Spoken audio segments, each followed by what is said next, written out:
இன்னைக்கு என்ன செய்ய போறீங்கம்மா? மாம்பழ பாயசமா? பால் 2 மாம்பழம் எடுத்துருக்கேன். 2 மாம்பழத்தை 2 பீஸா அறுக்கணும். அறுத்து வச்சுக்கிறேன். கரண்டிட்டு எடுத்து நம்ம மிக்சி சாரில் போட்டுருக்கோம். மிக்சி சாரில் வந்து நம்ம அரைச்சி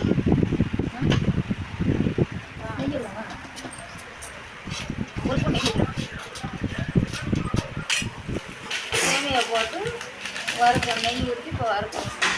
சேமியை வறுத்த வச்சு நம்ம பால் ஊற்றுறோம்.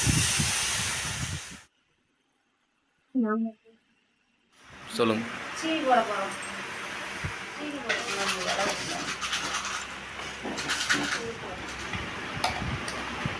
இல்லாமல் இருந்தால் கொஞ்சம் நம்ம ரசம் ஊற்றி நம்ம அப்படி கிண்டி விட்டுக்கலாம்.